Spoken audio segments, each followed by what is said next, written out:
नमस्कार, सीएनबीसी आवाज पर राजयोग में आपका स्वागत है। हम आपके सामने रख रहे हैं देश का ताजा चुनावी मूड। अब तक हमने आपको पूर्वी और दक्षिणी भारत के राज्यों में चुनाव पूर्व सर्वेक्षण जो आईबीएन लोकनीति ने किए हैं उसके बारे में बताया।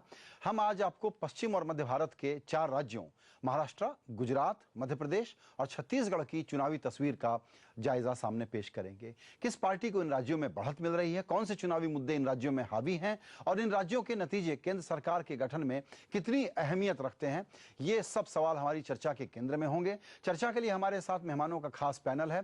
वरिष्ठ पत्रकार कुमार केतकर, राजनीतिक विश्लेषक पुरुषोत्तम अग्रवाल, सीएसडीएस के संदीप शास्त्री और बेंगलुरु से हमारे साथ जुड़ रहे हैं वरिष्ठ पत्रकार आकार पटेल। सभी मेहमानों का वक्त निकालने के लिए शुक्रिया है। चर्चा शुरू करने के पहले हम देखते हैं कि गुजरात की क्या तस्वीर बनी है आईबीएन सीएसडीएस लोकनीति के इस नेशनल इलेक्शन पोल ट्रैकर में। सबसे पहले गुजरात में बीजेपी को 55% वोट मिलते हुए दिख रहे हैं, कांग्रेस को 31% वोट, आम आदमी पार्टी को 6% और अन्य को 8%। यानी बीजेपी और कांग्रेस के बीच में 24% का बड़ा भारी फासला है वोट शेयर में। सीटों में कैसे तब्दील होगा ये? बीजेपी को 20 से 26 सीटें मिल सकती है, वहीं कांग्रेस को 0 से 4 सीटें मिल सकती हैं और अन्य को 0 से 2 सीटों के बीच मिलने का अनुमान है। तो गुजरात कोई बहुत बड़ी पहेली नहीं है। पहला सवाल आज आकार आपसे ही करते हैं कि गुजरात में क्या लगता है आपको, ये जो आंकड़े हैं 20 से 26 वाले, इसमें भी कंजर्वेटिव हो रहे हैं? सीएसडीएस वाले 20 कह रहे हैं, उनको 24 कहना चाहिए? नहीं, ये जो भाजपा का जो वोट शेयर है वो ठीक है। कांग्रेस का पिछले 30 सालों में एक भी बार जीती नहीं है कांग्रेस वहां पर, तो भी ये 30-35% जितना वोट शेयर उनका बरकरार रहा है। 1989 में कांग्रेस को सिर्फ 3 सीटें मिली थी। तो ये हमें मानना होगा कि एक फिक्स्ड वोट बैंक है कांग्रेस का गुजरात में जो 30% है, और ये छोटा नहीं है। हम देखें तो यूपी में जब चुनाव हुए तो मुलायम सिंह यादव जीते 29% वोट के साथ। तो कांग्रेस के पास एक बेस है जिसको वो डेवलप कर पाए, पर वो पार्टी से हुआ नहीं है। राहुल जी ने इतने साल यूपी में काटे, पता नहीं कौन से तीर मारे वहां पर। वो कोई ऐसे राज्यों में आते, मसलन गुजरात, मध्य प्रदेश, राजस्थान, जहाँ पे पार्टी का कोई बेस है, सीधी लड़ाई जहां पर है, बिल्कुल, तो वहां पर उन्होंने कोई काम नहीं किया। पार्टी का सत्यानाश हुआ है। कांग्रेस पार्टी गुजरात में पिछले 15 सालों से एक आरएसएस शख्स के हाथ में है, शंकर सिंह भाई। तो आप कोई बगैर कोई उसूल की राजनीति करें इतने सालों तक, तो ऐसा ही होना है। बिल्कुल। यहाँ संदीप आप बताएं, गुजरात के बारे में ऐसे तो सब कुछ मतलब सामने है, लेकिन ये बड़ी महत्वपूर्ण बात है कि जब हम कह रहे हैं कांग्रेस की बड़ी धुनाई हो रही है, तब भी कांग्रेस को कितना भी पीटें तो 25-30% का वोट शेयर उसके पास रहता है, लेकिन उस पर उसको कोई चुनावी सीटों का फायदा नहीं मिलता। यहाँ पे 2 बात कहना चाहूंगा। एक, अर्बन गुजरात में बीजेपी का कांग्रेस के ऊपर बहुत ही भारी लीड है। रूरल गुजरात में अभी भी कंपटीशन दोनों के बीच में है, और गुजरात के आप अलग अलग रीजन्स देखें तो सेंट्रल गुजरात में एक्चुअली कांग्रेस का वोट शेयर बीजेपी से ज्यादा है।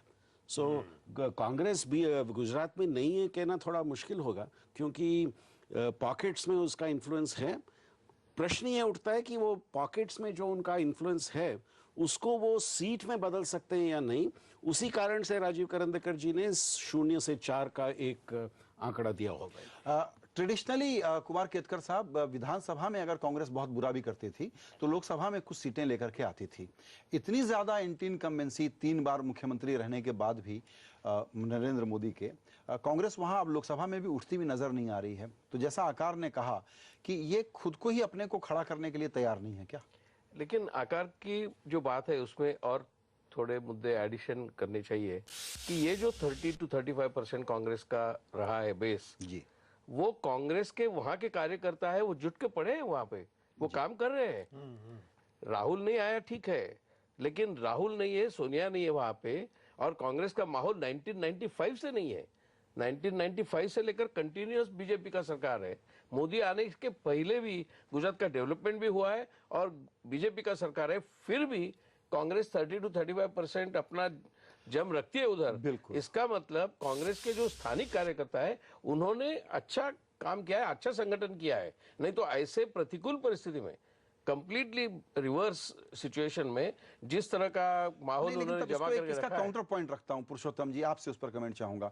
जब एकदम सीधी लड़ाई है, इतने सारे मुद्दे हैं, इतने सुगठित हैं, तो किसी वक्त तो आपका रिवाइवल होना चाहिए ना। सीधी लड़ाई में 10% का गैप भी बहुत होता है, यहाँ 24% का गैप है। देखिए, इसमें दो बातें, एक तो जो बात कुमार जी ने कही वो बिल्कुल सही है मेरी समझ से, और इसका कुछ क्रेडिट बावजूद आरएसएस अतीत के बावजूद तमाम सारी चीज़ों के हमें वाघेला को देना चाहिए, क्योंकि उन्होंने ये स्थिति मेंटेन करके रखी है। पूरे वाघेला को ही लोग हैं, जो कोई लोग हैं, जो भी लोग हैं। दूसरी बात यह है कि इस तरह का ये जो आपका सॉलिड सपोर्ट बेस है कि सेंट्रल गुजरात में अभी भी कांग्रेस को ज्यादा समर्थन हासिल है, इसको सीट में बदलने के लिए या इसको बढ़ाने के लिए एक राजनीतिक पर्सपेक्टिव केंद्रीय नेतृत्व से आना बहुत जरूरी है।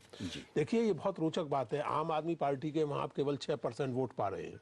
आम आदमी पार्टी का वोट परसेंटेज महत्वपूर्ण नहीं है। महत्वपूर्ण यह है कि मोदी को बैक फुट पर लाने का जो काम अरविंद केजरीवाल ने किया, वो कांग्रेस का कोई बड़ा नेता क्यों नहीं कर सकता था? बिल्कुल। आप देखिए, आप कांग्रेस की समस्या ये है तो कांग्रेस ने वो वैक्यूम छोड़ा है जहां आम आदमी पार्टी नहीं, मैं इसके अलावा भी कुछ कह रहा हूं। मोदी पर अटैक का, मोदी पर पॉलिटिकल अटैक का आपने 1 पॉइंट प्रोग्राम बना रखा है 2002 जी।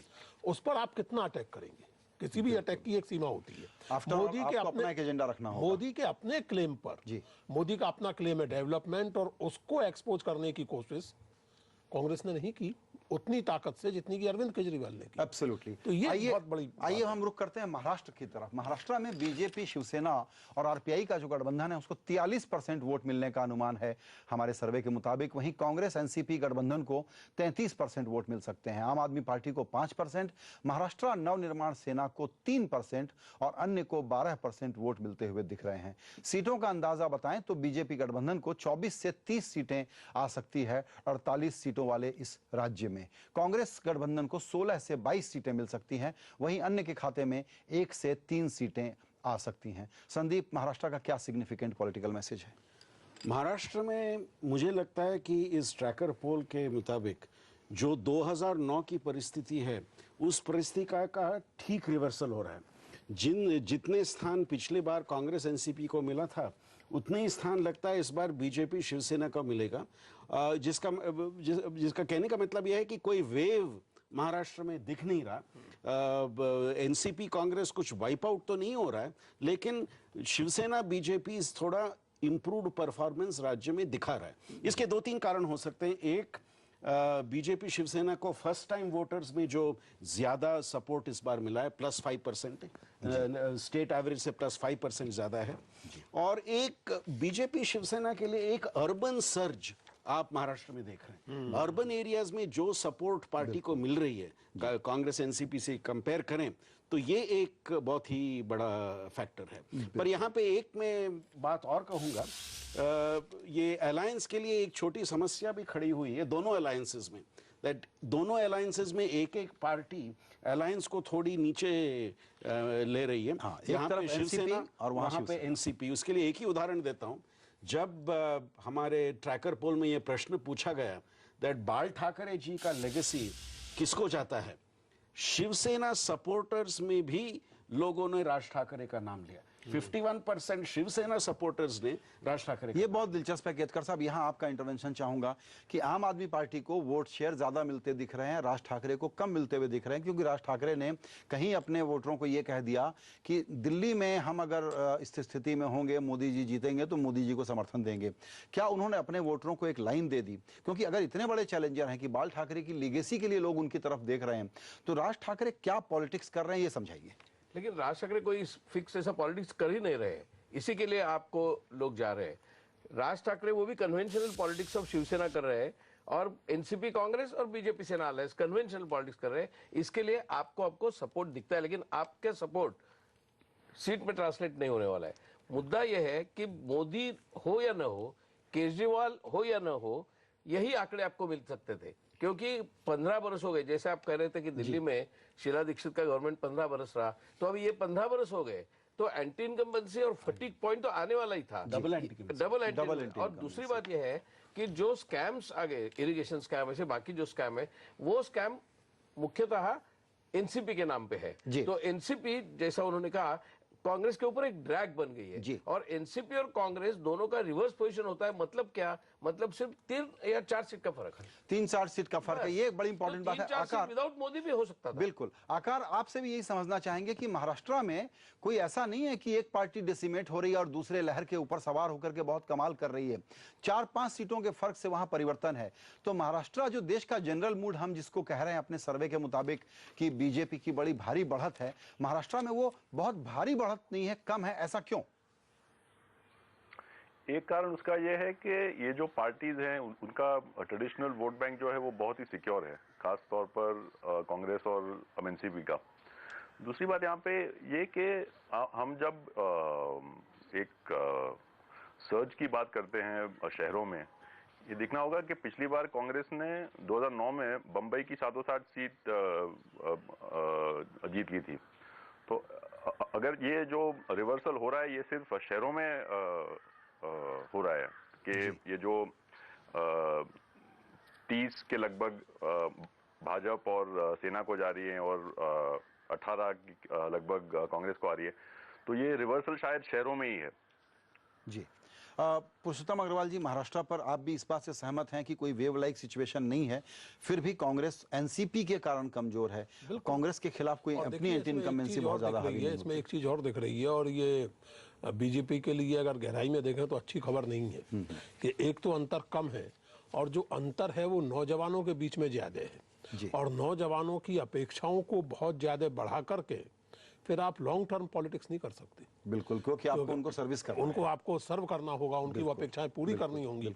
और सच ये है कि अभी तक ऐसा कोई एजेंडा मोदी या बीजेपी पेश नहीं कर पाए हैं कि वो उन नौजवानों की अपेक्षाएं, ठीक है वो जोश खरोश, कभी एंटी नॉर्थ कभी एंटी मुस्लिम वाला मामला अपनी जगह है, लेकिन ठोस कार्यक्रम अभी तक कुछ नहीं। और ये आगे के लिए बीजेपी के लिए चिंता की बात हो सकती है। बिल्कुल। फिलहाल वक्त है एक छोटे से ब्रेक का। ब्रेक के बाद चर्चा जारी रहेगी कि किसका बनेगा राजयोग। आज नजर है 4 राज्यों।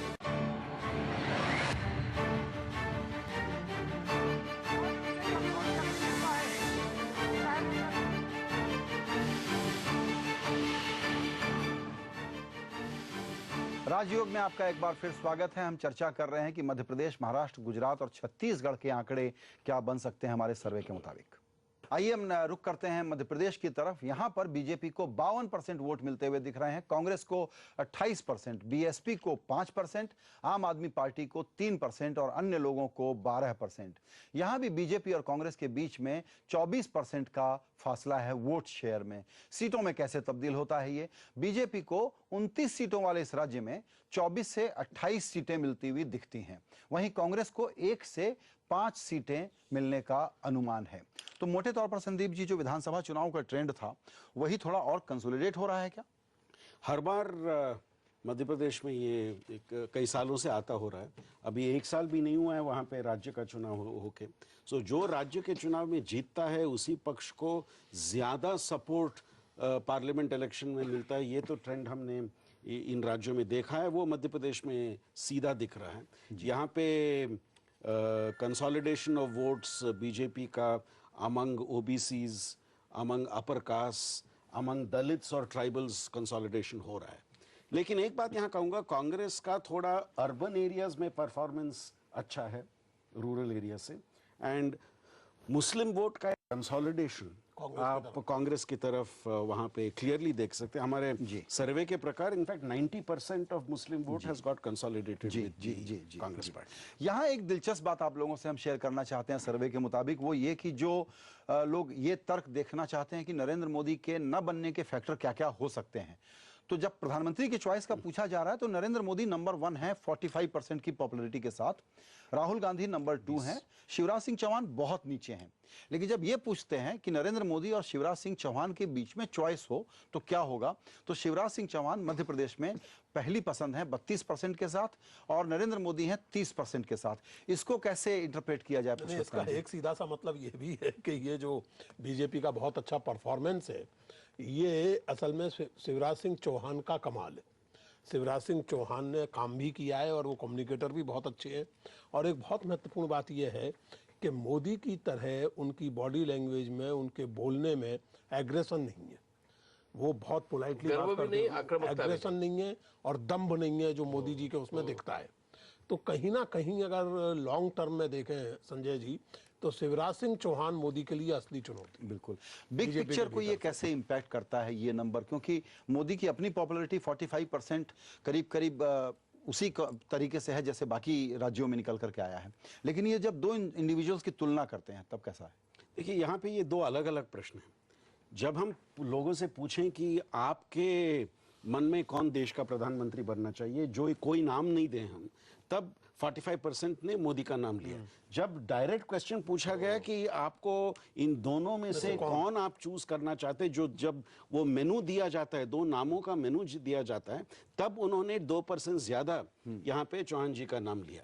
एंड जैसे पुरुषोत्तम जी ने कहा, ये जब आने वाले महीनों में अगर वो सवाल पैदा हुआ कि बीजेपी में प्राइम मिनिस्टरियल कैंडिडेट कौन बने, जी, ऐसी कोई परिस्थिति पैदा हुई कि ये प्रश्न उठा, जी, तो मध्य प्रदेश एक संकेत दे रहा है कि किस डायरेक्शन में ये कंपटीशन, एक डायरेक्शन में इंटरनल कंपटीशन बढ़ सकता है। आडवाणी जी संकेत दे रहे हैं। आडवाणी जी ने कहा परसों कि वैसे एक कैंडिडेट नहीं, हमारे 3 कैंडिडेट, हमारे पास बहुत सारे लोग हैं। नहीं, उन्होंने 3 कहा। हाँ, 3 मुख्यमंत्रियों ने बहुत बिल्कुल, 3 मुख्यमंत्री बेसिकली। आकार पटेल, ये जो एक बहस है कि अगर ऐसा सवाल खड़ा होता है कि मोदी जी नहीं तो कौन, तो आपको जो अभी आपने चर्चा सुनी उस पर आपका क्या रिएक्शन? आपको लगता है कि शिवराज सिंह चौहान एक सीरियस काउंटर पॉइंट है? नहीं, मैं नहीं मानता। भाजपा को जो 180 से कम सीटें मिली, और बहुत ऐसा कोई पोल नहीं है जो ये नंबर दे रहा है, तो शायद ऐसा हो। और फिर ये चुनने वाला कौन होगा? ये होंगे अमेलाइज जो बाहर से जो दे रहे हैं सपोर्ट। वो भाजपा के अंदर जो है पावर सिर्फ एक शख्स के पास है, और वो है मोदी साहब। छोटे मोटे रीजनल लीडर्स हों, चौहान साहब हैं, पर वो एक हैं। मोदी साहब अकेले हैं जिनकी छवि नेशनल है। 180 के ऊपर जितनी भी सीटें मिली, 190 200 सीटें जो भी हो, कोई भी चैलेंज करने वाला होगा नहीं। जी, एक बात कुमार केतकर साहब जो मुझे लगता है वो ये है कि जो बीजेपी के अंदर में बड़े नेताओं की लड़ाई चुनाव के बाद होनी थी, एक्चुअली चुनाव के पहले हो गई, और मोदी के रास्ते के बहुत सारे सीनियर स्पीड ब्रेकर रास्ते से हट गए हैं।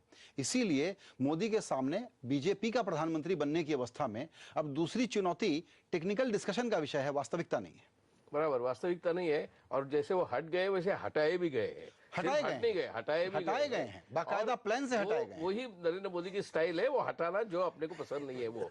तो बात ये नहीं है, बात ये है कि उनके नंबर 175 से कम मिलेंगे तो मोदी जी खुद को ही समझ जाएंगे कि प्रधानमंत्री नहीं बन सकते, क्योंकि 190 के बाद ही वो 100% प्राइम मिनिस्टरशिप का क्लेम कर सकते हैं। 175 के पहले वो क्लेम ही नहीं कर सकते, तो स्पीड ब्रेकर बाद में आएंगे। अभी जो स्पीड ब्रेकर निकाले गए, इस चर्चा को कंक्लूड करते हैं, लेकिन छत्तीसगढ़ का भी एक तुरंत आंकड़ा हम देख लेते हैं। यहां पर जनवरी के बाद हालात में थोड़े बदलाव आए हैं। बीजेपी को 44% और कांग्रेस को 39% वोट मिलते हुए दिख रहे हैं। दोनों के बीच में गैप जो है वो कम हुआ है, नैरो हुआ है। बीएसपी को 4%, आम आदमी पार्टी को 3% और अन्य को 10% वोट मिलने का अनुमान है। जाहिर तौर पर बीजेपी और कांग्रेस के बीच काफी कड़ी टक्कर छत्तीसगढ़ में होती हुई दिख रही है। संदीप, क्या परिवर्तन है, क्यों है ये परिवर्तन? पिछले 1 महीने में थोड़ा कांग्रेस का रिकवरी आप इस राज्य में देख रहे हैं। जो पहले हमारे ट्रैकर पोल में 16% का फर्क दिख रहा था, वो परसेंटेज अभी घट के 16 से 5% हो गया। एंड ये थोड़ा रिकवरी जो कांग्रेस का हुआ है, 2 इंपॉर्टेंट सामाजिक वर्गों में हुआ है। ओबीसीज में वोट कांग्रेस का थोड़ा कंसोलिडेट हुआ है, और दलित में वोट थोड़ा कंसोलिडेट हुआ है, और इस कारण से थोड़ा कांग्रेस का रिकवरी आप इस राज्य में देख सकते हैं। और भी कारण हो सकता है। लास्ट टाइम जब असेंबली में वो जीते तब उनका डिफरेंस 1% से भी कम था जी। तो वो जो 1% से कम जब होता है तब वो थोड़ा अननेचुरल होता है, तो बचे वो अननेचुरल रिकवर हो जाता है, जैसा करेक्टिव कहते हैं स्टॉक मार्केट में कारण में आती है। तो बचे हुए वक्त में पुरुषोत्तम जी, संभव है कि अगर 16 का 5 हो गया और कैंपेनिंग के लिए जो समय अवेलेबल है उसमें क्या ये ट्रेंड और रिवर्स हो सकता है कि कांग्रेस वहां पर ऊपर आ जाए? बिल्कुल हो सकता है, क्योंकि जैसे कुमार जी ने कहा कि छत्तीसगढ़ की स्थिति थोड़ी विशिष्ट है, और इवन पिछले विधानसभा चुनाव में मुझे याद है कि हम लोग आखिर तक ये अनुमान लगा रहे थे कि सरकार हो सकता है बीजेपी की ही, कांग्रेस की ही बन जाए, और कई असेंबली सीट्स में चुनाव का फर्क बहुत ही कम जीत का जो फर्क है वो बहुत कम है।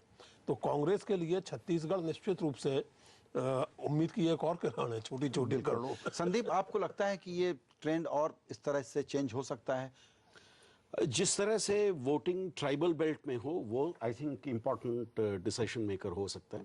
पिछली बार भी ट्राइबल बेल्ट में जिस तरह से वोटिंग हुआ उसी के कारण से कंपटीशन थोड़ा स्टिफ हो गया, बिकॉज अर्बन एरियाज में बीजेपी अच्छी कर रही थी और ट्राइबल एरियाज में वो कंपटीशन थोड़ा स्टिफ हो गया था। सो उसी तरह इस बार भी ट्राइबल एरियाज में जिस तरह से वोटिंग पैटर्न निकलेगा वो आई थिंक फाइनली डिसाइड करेगा कि छत्तीसगढ़ में बीजेपी को एडवांटेज रहेगा या कांग्रेस को advantage। और मोदी जी खुश भी होंगे, थोड़ा फटका बैठ जाएगा तो। लेकिन उनके बड़े नंबर में फर्क पड़ सकता है। तो आकार पटेल, आपसे एक कमेंट चाहेंगे, और वो यही कि अभी हमने तीसरा दिन है, आज हम अपना ये सर्वे आपके सामने रख रहे हैं, पहले का भी आपने देखा होगा, आगे अभी 2 दिन बाकी है, लेकिन एक मोटा पॉलिटिकल असेसमेंट ये जो बनता जा रहा है कि अब करंट एनडीए संभवतः 225 से 250 के बीच का कोई आंकड़ा हासिल कर ले, तो इसमें लोग कहते हैं कि 2 बड़ा सीरियस फ्लूइड फैक्टर है। जैसे अभी हमने छत्तीसगढ़ का जिक्र किया, वैसे ही यूपी और संभवतः पंजाब। क्या आपको लगता है कि बचे हुए वक्त में ये नंबर बदल सकते हैं और माइनस हो सकता है एनडीए का ग्राफ? नहीं, ये मैं नहीं मानता कि एक तो बात ये कि जो ओपिनियन पोलिंग हुई है सीएसडीएस नीति की, और भी लोग हैं, पिछले 10 सालों में बिल्कुल ही सही हुई है। तो ये आंकड़े बदलने थोड़ा बहुत 19-20 हो सकता है, कुछ ज्यादा नहीं हो सकता। तो मैं नहीं मानता कि ये जो 2-3 पोल आए हैं और खास तौर पर जो CNN CNBC का जो है जी, उससे फर्क होगा, बहुत ही कम होगा। और अब से लेकर चुनाव के दिन में फासला बहुत ज्यादा नहीं है, तो नंबर बदलेंगे नहीं, मैं मानता। बिल्कुल। जैसा हम शुरू से क्वालिफायर लगाते आए हैं कि सर्वे सही हो सकते हैं, गलत हो सकते हैं, लेकिन सीएसडीएस लगातार नियर परफेक्ट डिलीवरी करता आया है। अभी 2 दिन और बचे हुए हैं, उस जादुई आंकड़े की तरफ हम आपका ध्यान लाएंगे जिसको आप जानना चाहते हैं। फिलहाल हमारा कार्यक्रम यहीं समाप्त होता है। कल हम उत्तर भारत के राज्यों की चर्चा करेंगे जिसमें उत्तर प्रदेश प्रमुख होगा। सभी मेहमानों का चर्चा में शामिल होने के लिए शुक्रिया।